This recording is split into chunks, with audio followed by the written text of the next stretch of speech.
Hello and welcome to SPMIS Academy. Today we'll analyze important newspaper articles of 17th June 2025. Please note you can download the PDF version of today's newspaper analysis by clicking the link given in the comment section. This is the list of the topics that we'll be covering from today's newspaper. The first topic is about Annual Modular Survey on Internet Access and Digital Skills. This topic is important from our syllabus GS paper 2 governance point of view.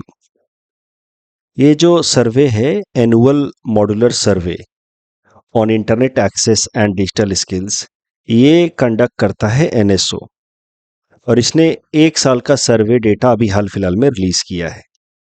अब ये जो survey है it mainly focuses on achievements of HDG target number 4.4 which focuses on digital skill and HDG target number 4.1.1 which talks about information and communication technology skills amongst youth and adults. तो मैंने आपको पहले भी request किया है कि mains के लिए तो आपको 17 के 17 HDG एज इट इज याद होने चाहिए। अब HDG number 4 is about quality education. अब क्वालिटी एजुकेशन के अंदर भी कई सारे सब गोल्स हैं, उनमें से एक गोल है 4.4 which talks about development of digital skills और दूसरा है 4.1.1 which talks about ICT skills। अगर ये याद रख पाओ तो कहीं अगर प्रश्न आया डिजिटल स्किल्स के ऊपर, ICT स्किल्स के ऊपर और आपने ये HDG लिख दी अगर, तो नो डाउट आपको थोड़ा एडवांटेज होगा। Let us understand difference between digital skills and ICT skills.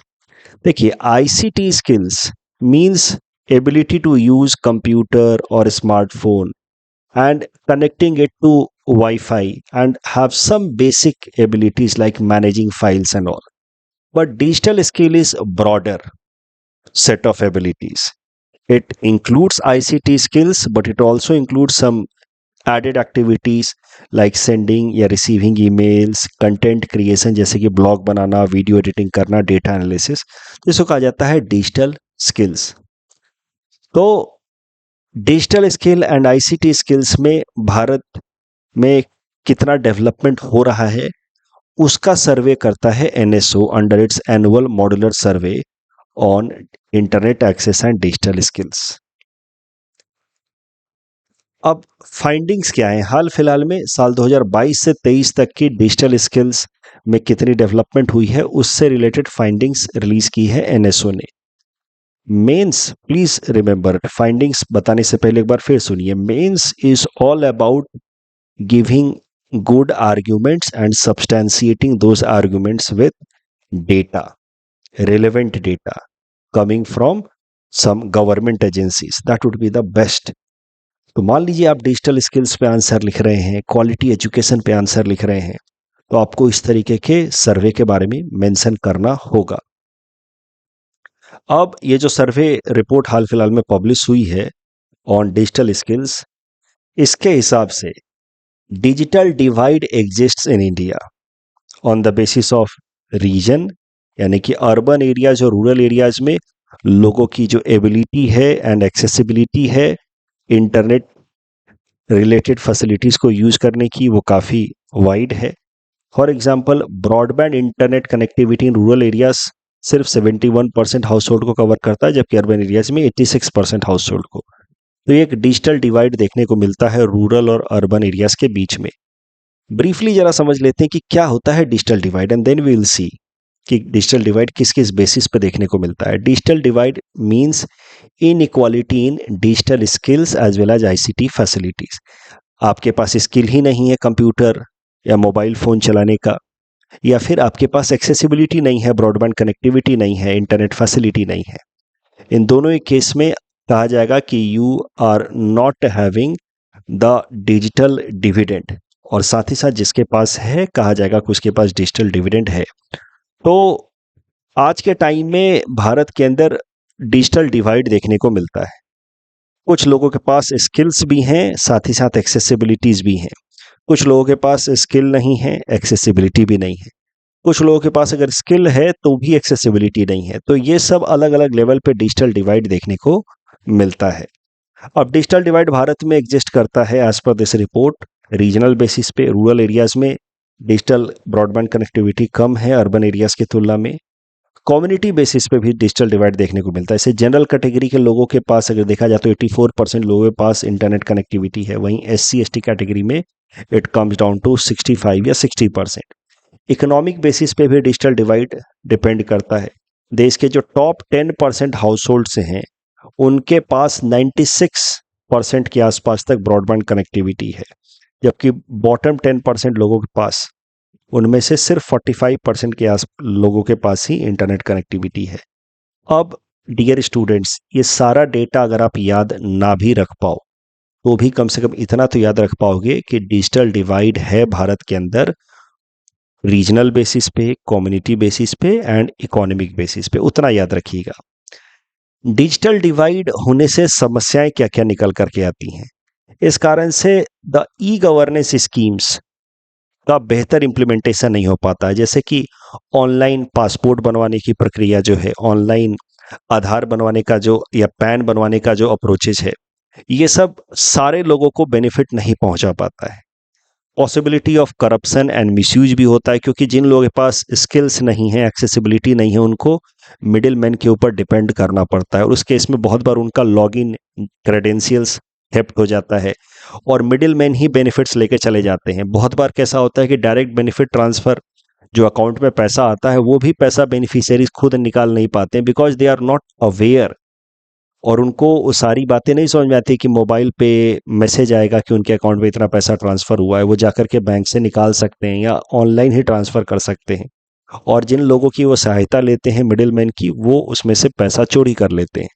So misuse and corruption की संभावना है। एंड इकोनॉमिक डिवाइड भी बढ़ता है when digital divide is there, क्योंकि आज के टाइम में बहुत सारे courses, skill development program online available हैं। अब जिनके पास ये डिजिटल डिविडेंड है, they are able to acquire benefit from such courses, while जिनके पास नहीं है, जैसे गांव में रहने वाले बच्चे हैं या गरीब परिवार के बच्चे हैं, आजकल कई सारी चीज़ें तो मोबाइल पे ही हो जाती हैं। For example, right now I am taking this session on YouTube only, but those who do not have internet accessibility or those who do not know how to operate smartphone, they won't be able to derive benefit from this session. तो इस कारण से ये जो digital divide है, that ultimately is contributing to economic divide. Digital divide को deal करने के लिए भारत सरकार ने क्या क्या इनिशिएटिव्स लिए हैं, तो कुछ इंपॉर्टेंट इनिशिएटिव्स हैं, जैसे कि भारत नेट प्रोग्राम, जिसके अंतर्गत जो 2.5 लाख हमारे देश के ग्राम पंचायत से उनको high speed broadband connectivity provide की जा रही है 100 Mbps की। रूरल एरियाज में बनाया जा रहा है कॉमन सर्विस सेंटर। कई सारे इस तरह के कॉमन सर्विस सेंटर्स बनाए गए हैं रूरल एरियाज में by ministry of electronics and IT। ये कॉमन सर्विस सेंटर में लोग जाकर के अपना बेसिक जो ऑनलाइन सर्विसेज हैं प्रोवाइडेड बाय गवर्नमेंट, जैसे कि ऑनलाइन आधार बनवाना, पासपोर्ट बनवाना, वो सब करवा सकते हैं। नेशनल डिजिटल लिटरेसी मिशन के अंतर्गत लक्ष्य रखा है भारत सरकार ने कि हर एक परिवार से कम एक इंसान को डिजिटल लिटरेट बनाया जाए, ताकि वो डिजिटल एक्टिविटीज बेसिक कर पाए, आधार के लिए अप्लाई करना, पैन के लिए अप्लाई करना। स्वयं इनिशिएटिव है जिसके अंतर्गत कई सारे ऑनलाइन कोर्सेज चला रहे हैं यूनिवर्सिटीज एंड स्कूल्स, जिससे कई सारे बच्चे जो हैं वो ऑनलाइन कोर्सेज को अवेल करके सर्टिफिकेशन अटेन कर सकते हैं।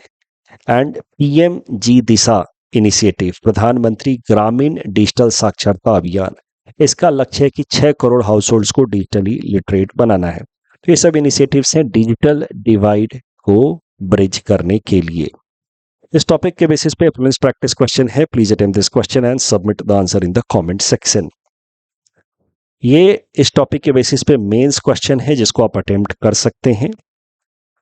डिजिटल डिवाइड के ऊपर ये प्रश्न है, तो आपको पहले डिफाइन करना होगा डिजिटल डिवाइड है क्या, फिर आपको बताना होगा कि डिजिटल डिवाइड किस किस बेसिस पे देखने को मिलता है हमारे देश में, फिर कारण क्या है डिजिटल डिवाइड के पीछे, वो सब आपको बताना है, फिर क्या क्या इनिशिएटिव्स ले रही है भारत सरकार डिजिटल डिवाइड को डील करने के लिए, वो सब बताना है, और अंत में एक ठीक ठाक सा कंक्लूजन, फॉरवर्ड लुकिंग कंक्लूजन लिख देना है।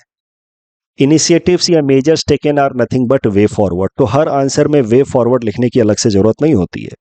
अगर आपसे पूछा है कि क्या क्या मेजर्स लिए गए हैं भारत सरकार द्वारा, तो वही है वे फॉरवर्ड। याद रखें, किसी भी सवाल के अंदर 2 या 3 पार्ट होते हैं। जैसे इसी सवाल में देखा जाए तो पहला तो एक स्टेटमेंट है, जिस स्टेटमेंट को आपको थोड़ा डिफाइन करना होगा कि yes digital divide exist in India and that is leading to socio economic disparity. फिर फैक्टर्स, सेकेंड पार्ट में आप देखा जाए तो दो पार्ट है, factors contributing to digital divide, तो यहाँ पे आपने फैक्टर्स बताया, and suggest measures to bridge the gap, तो यहाँ पे आपने मेजर्स बताया। लेकिन हमेशा कोशिश कीजिए कि दो पार्ट का जब भी आप आंसर लिख रहे हैं तो उसके बीच में एक आधा लाइन आप एक ट्रांजिशनरी फेज की तरह जरूर लिखें, मतलब एब्रप्ट जंप मत कर जाएं कि एक बार फैक्टर्स बताया फिर तुरंत रुक करके सीधा मेजर्स लिखने लगे हेडिंग पे हेडिंग दे करके। उससे क्या होता है कि बड़ा एब्रप्ट सा आंसर लगता है कि बस जो पूछा जा रहा है वही बताया जा रहा है। हाँ, आपको वही लिखना है जो पूछा जा रहा है, बहुत ज्यादा डेविएट नहीं होना है, ये एक ट्रांजिशन लाइन बीच में जरूर देना है। कारण आपने जैसे बताया डिजिटल डिवाइड के पीछे, और अब उसको डील करने के लिए जो मेजर्स बता रहे हैं उसके बीच में, दोनों के बीच में आप थोड़ा सा बता दीजिए कि कैसे डिजिटल डिवाइड के कारण अलग अलग एरियाज में प्रॉब्लम्स देखने को मिलती है, इकोनॉमिक इनइक्वालिटी देखने को मिलती है, एजुकेशनल इनइक्वालिटी देखने को मिलती है, डेमोक्रेटिक पार्टिसिपेशन को वीक कर देता है। तो ये है ट्रांजिशन लाइन इन दोनों पार्ट के बीच में, फैक्टर्स एंड मेजर्स के बीच में। ट्रांजिशन लाइन 1 से 2 लाइन होना चाहिए, उससे ज्यादा नहीं होना चाहिए, otherwise that would B unnecessary wastage of space and time, क्योंकि इसका बहुत ज्यादा मार्क्स है नहीं। बट फिर भी ट्रांजिशन लाइन लिखने से आपका आंसर ऑर्गेनिक लगता है, तो वो जरूर लिखिएगा। अच्छा, आज से आप अपना आंसर, जो स्टूडेंट्स मेंस अपीयर कर रहे हैं वो अपना आंसर पोर्टल पे सबमिट कर सकते हैं। जैसा कि मैंने बताया था कि आप अलग से अपना आंसर पोर्टल पे सबमिट कर सकते हैं। एक अलग पोर्टल हमने बनाया है उन स्टूडेंट्स के लिए जो मेंस अपीयर कर रहे हैं। उस पोर्टल पे आप अपना आंसर सबमिट करेंगे, जिसको हम लोग वॉइस चेक करके दे पाएंगे, राइट। तो एक अलग से पोर्टल जो हमने बनाया है, वो कैसे आप एक्सेस कर सकते हैं वो इस वीडियो के ही कमेंट सेक्शन में जाकर के एक लिंक के थ्रू हमने समझाया है। एक छोटा सा वीडियो रहेगा कमेंट सेक्शन में, जहां पे इस डिस्कशन का पीडीएफ है, उसी में एक लिंक दिया रहेगा जहां पे आपको बताया जाएगा कि पोर्टल पे आप अपना आंसर कैसे सबमिट कर सकते हैं, जिससे आपको वॉइस चेक होकर के वो आंसर मिले। आज के दिन बस एक ही आंसर सबमिट कीजिएगा। आज हम लोग थोड़ा सा रन करके देख लें सब कुछ ठीक है कि नहीं। 2 प्रैक्टिस क्वेश्चन है आज के दिन, पहला टॉपिक से, फिर इस दूसरा टॉपिक जो हम डिस्कस करने जा रहे हैं इससे भी एक प्रैक्टिस क्वेश्चन है। बट आज आंसर बस एक ही सबमिट कीजिएगा, ये वाला। जब सब कुछ ठीक रहेगा तो 1-2 दिनों में डेली 2 आंसर हम लोग चेक करना शुरू कर देंगे, वॉइस चेक। तो every student who is writing mains, SPM students, please submit your answer so that we can give you feedback in voice checking format. Next topic is about Civil Liability for Nuclear Damage Act 2010. This topic is important from our syllabus GS paper 2 international relations point of view.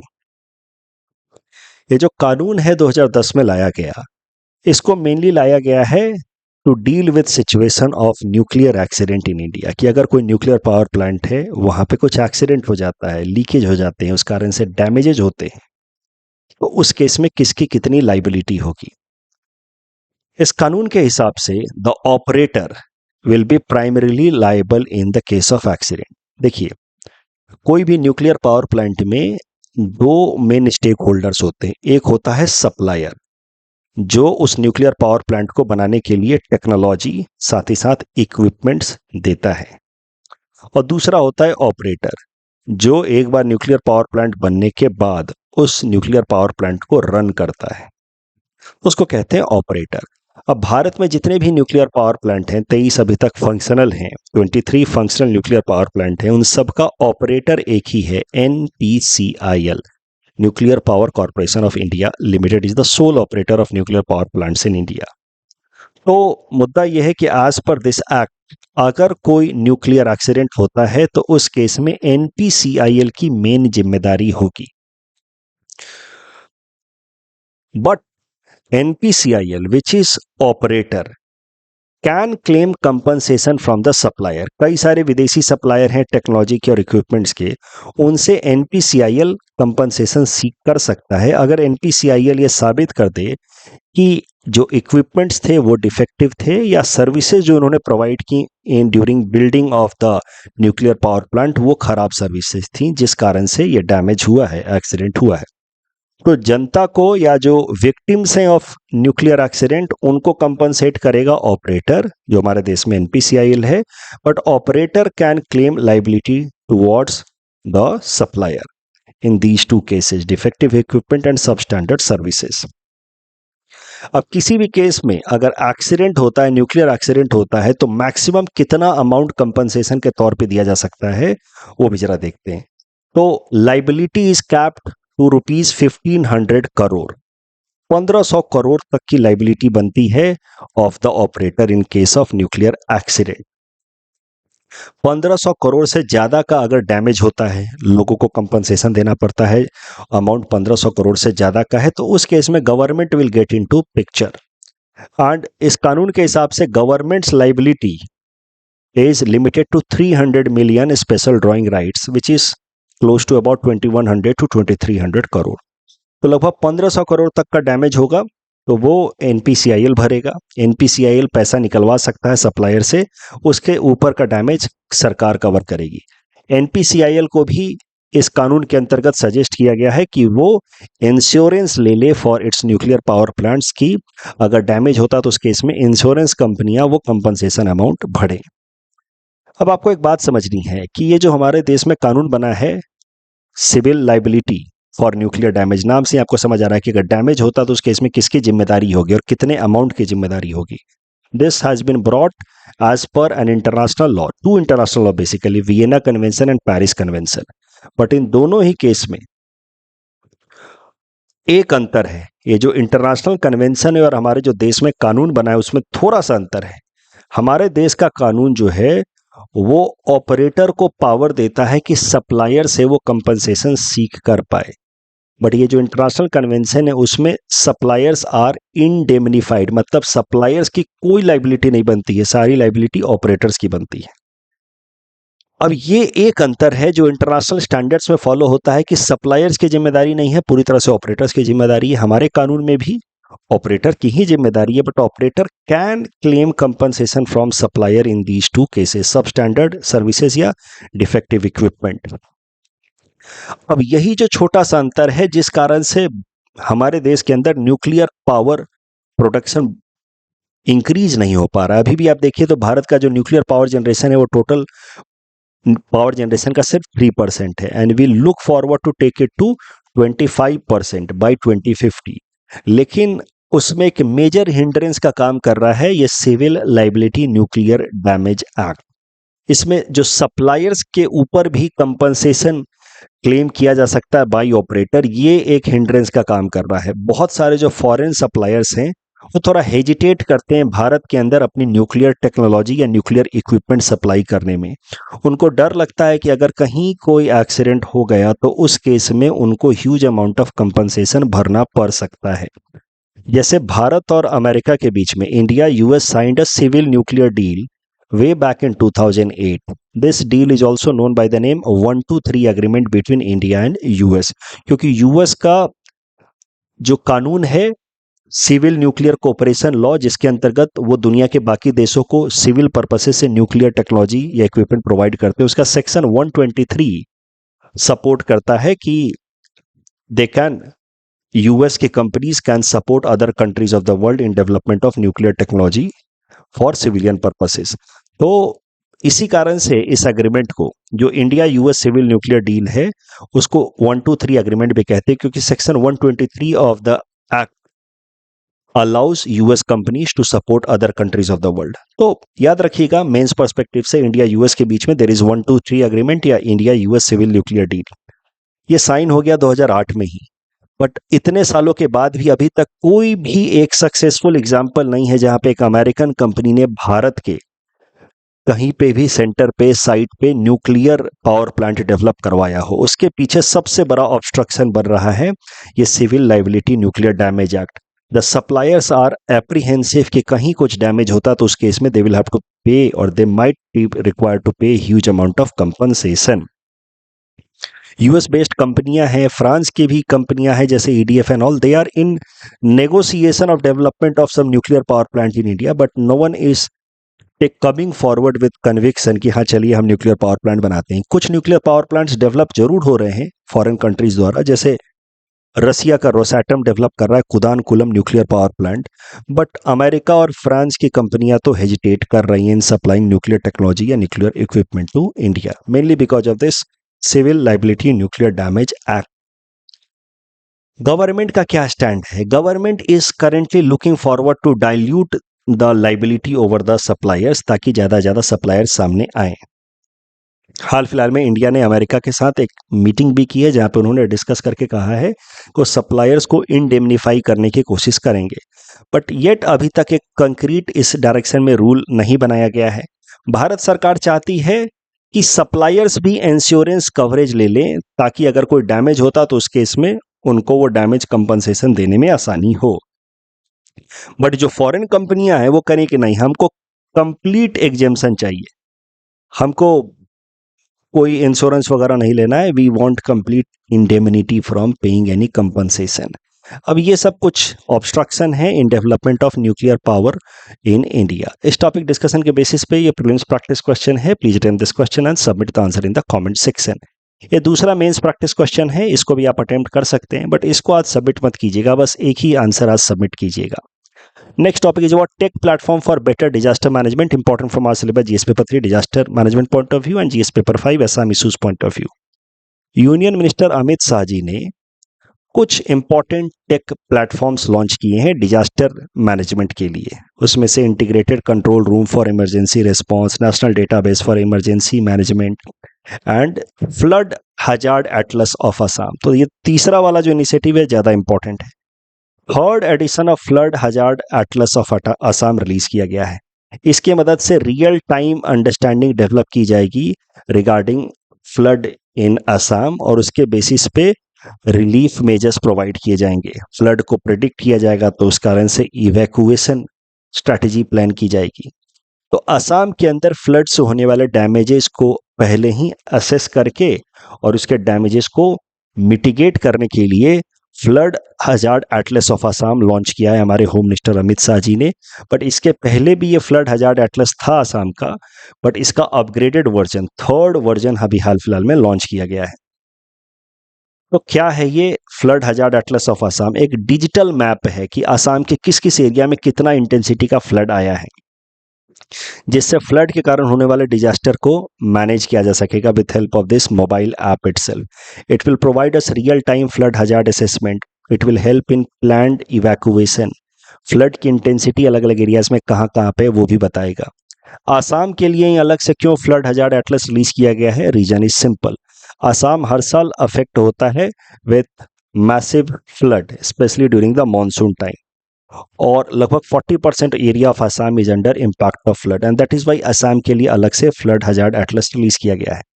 ये जो तीसरा addition है, इसमें नई बात क्या है वो जरा समझते हैं। ये जो तीसरा एडिशन है, इसमें 1998 से लेकर के 2023 तक का डेटा, 25 साल का data which has been recorded with help of 400 satellites, उनका इस्तेमाल किया जाएगा। और इसके बेसिस पे असम के छोटे छोटे एरियाज, इवन विलेजेस लेवल पे, डिस्ट्रिक्ट लेवल पे जोन किया जाएगा कि इस एरिया में फ्लड इंटेंसिटी ज़्यादा होती है, इस एरिया में थोड़ी कम होती है। तो विलेज लेवल पे जोनेशन, डिस्ट्रिक्ट लेवल पे जोनेशन किया गया है।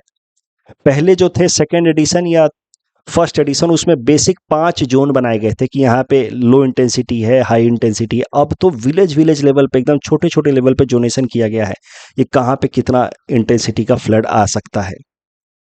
और यहाँ पे ये जो थर्ड एटलस है, इसमें data also will be used apart from this 400 satellites. Data also has been used from central water commission and field input data has been taken from Assam state disaster management authority. तो इस तरीके से एकदम micro analysis की जाएगी of flood in Assam with help of this new flood hazard atlas which is third edition. इस topic के basis पे प्रीलिम्स प्रैक्टिस क्वेश्चन है। Please attempt this question and submit the answer in the comment section. Next topic is about Bonn Climate Change Conference, important from our syllabus GS paper 3 environment point of view। देखिए, बॉन climate change conference हर साल एक बार होती है। It's an annual conference और basically mid year में होती है। आपको पता है कि United Nation framework convention of climate change की कॉन्फ्रेंस ऑफ पार्टी होती है नवंबर में। साल में एक बार United Nation framework convention of climate change के सिग्नेटरी कंट्रीज मिलते हैं नवंबर में, जिसको कहा जाता है COP, conference of party. But नवंबर में मिलने से पहले जून महीने में हर साल ही UNFCCC के अंतर्गत एक और कॉन्फ्रेंस होती है, इसको कहा जाता है Bonn climate change conference. It is a mid year meeting जहां पे UNFCCC के मेंबर कंट्रीज के रिप्रेजेंटेटिव्स मिलते हैं, लगभग 5,000 डेलीगेट्स मिलते हैं। उसके अलावा इंडिजीनस ग्रुप्स यानी कि जो ट्राइबल ग्रुप्स हैं उनके ऊपर सबसे ज़्यादा क्लाइमेट चेंज का इम्पैक्ट देखने को मिल रहा है। NGO, civil society, scientific institutions, ये सब मिलते हैं और मेनली वो एजेंडा तय करते हैं आने वाले कॉन्फ्रेंस ऑफ पार्टी के लिए। जैसे साल 2025 में नवंबर महीने में होगा conference of party number 30 of UNFCCC at Belem in Brazil. तो उसमें क्या मेन एजेंडा होना चाहिए वो जून महीने में बॉन क्लाइमेट चेंज कॉन्फ्रेंस में तय कर लिया जाता है। Bonn climate change conference is also an annual conference under UNFCCC. ये जो यूएनएफसीसीसी के अंतर्गत बॉन क्लाइमेट चेंज कॉन्फ्रेंस है, इसको ऑफिशियली या फॉर्मली कहा जाता है यूएनएफसीसीसी सब्सिडरी बॉडी सेशन, क्योंकि यूएनएफसीसीसी के अंतर्गत, United Nation framework convention of climate change के अंतर्गत 2 सब्सिडरी बॉडीज हैं। पहला है SBI, subsidiary body for implementation.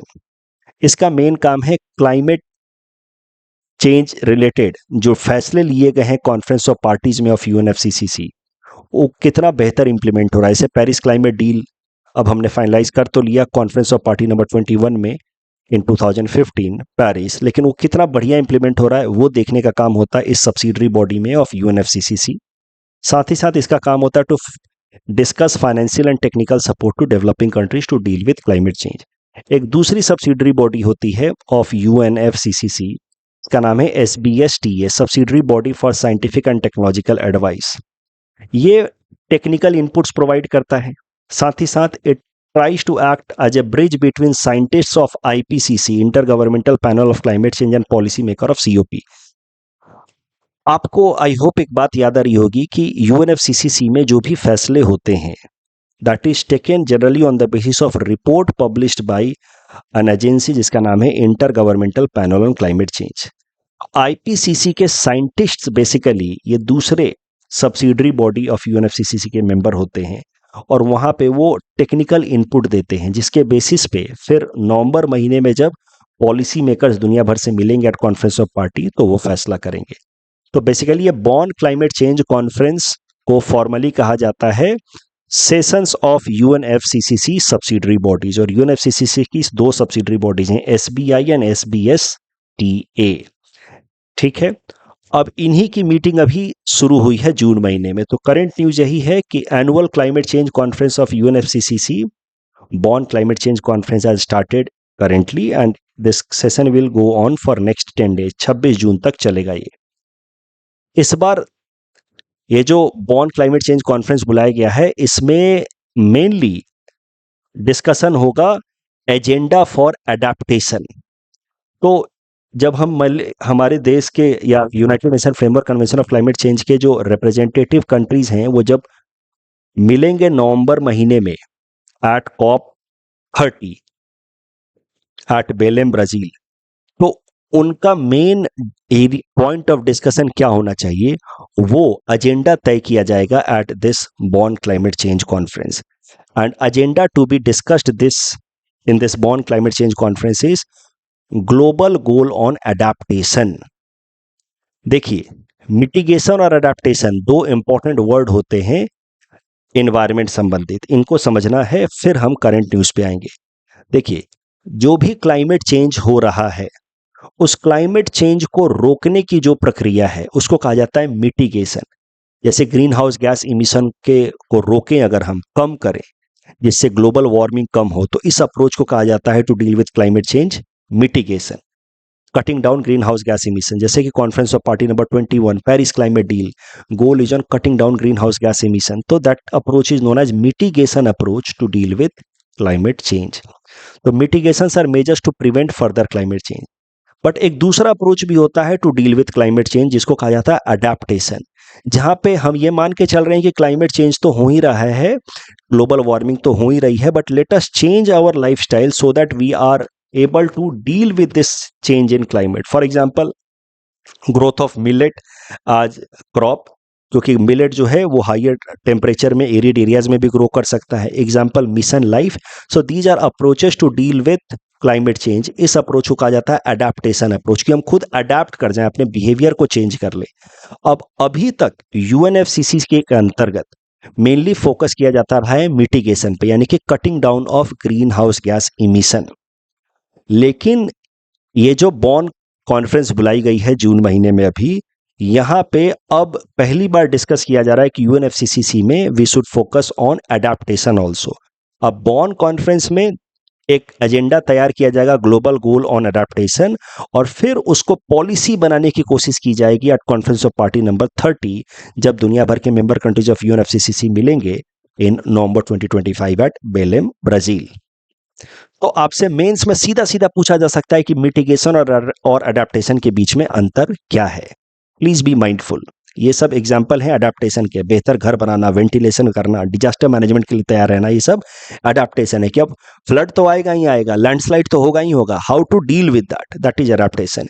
इस टॉपिक के बेसिस पे प्रीवियस प्रैक्टिस क्वेश्चन है। Please attempt this question and submit the answer in the comment section. Next topic is about grand cross of the order of Makarios 3 to PM Modi. From previous perspective important है, छोटा सा news है। प्रधानमंत्री नरेंद्र मोदी जी को grand cross of the order Makarios 3 दिया गया है। एक मेडल है बाय प्रेसिडेंट ऑफ सिप्रस। अब इंटरनेशनल रिलेशंस में कैसे इस्तेमाल करेंगे इस न्यूज का? This is overall 23rd international recognition to PM Modi from a foreign country. तो ये इंडिकेट करता है कि भारत का सॉफ्ट पावर कैसे बढ़ रहा है। जहां भी प्रधानमंत्री नरेंद्र मोदी जाते हैं वहां पे उनको कोई ना कोई इस तरीके का मेडल या रिकॉग्निशन मिलता है। So it is representation of India's rising soft power. एक करेक्शन है from the newspaper analysis that we did on Saturday. वहां पे मैंने डॉक्टर सोनल मानसिंह जी के बारे में बताया था। वहां पे मैंने आपको बोला था कि in 2003 she was awarded with Padma Vibhushan award and that made her first Indian woman dancer to have Padma Vibhushan, but that statement was wrong.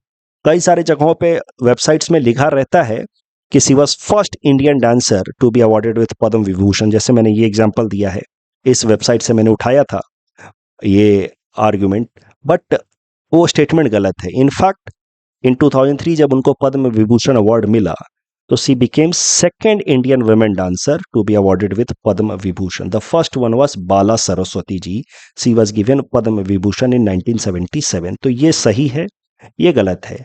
जब मैंने आपको सैटरडे को कराया था तो मैंने ये वाला स्टेटमेंट दिया था सोनल मानसिंह जी से रिलेटेड ये वेबसाइट से, बट ये स्टेटमेंट गलत है। ये स्टेटमेंट जो आईटी मंडी का है ये सही है, ठीक है। मैंने सैटरडे वाले पीडीएफ में भी इसको बदलाव कर दिया है, तो मंथली मैगजीन में जब आएगा तो सब सही होकर के मिलेगा। एआईआईबी से रिलेटेड जो प्रश्न है उसमें सेकंड स्टेटमेंट गलत है। अगर फॉरेन की फ्लाइट्स भी है वहां पे अगर कुछ एक्सीडेंट्स होता है तो उसको इन्वेस्टिगेट कर सकता है। उसके अलावा आईएमओ से रिलेटेड अगेन सेकंड स्टेटमेंट गलत है, क्योंकि SOLAS deals with safety of life at sea, not MARPOL. MARPOL is तो maritime pollution related entity. Again यहाँ पे second statement is wrong. Mitochondrial DNA analysis is for maternity testing and flue gas desulfurization में दोनों statement सही हैं। That's all from our side for today. Thanks for watching.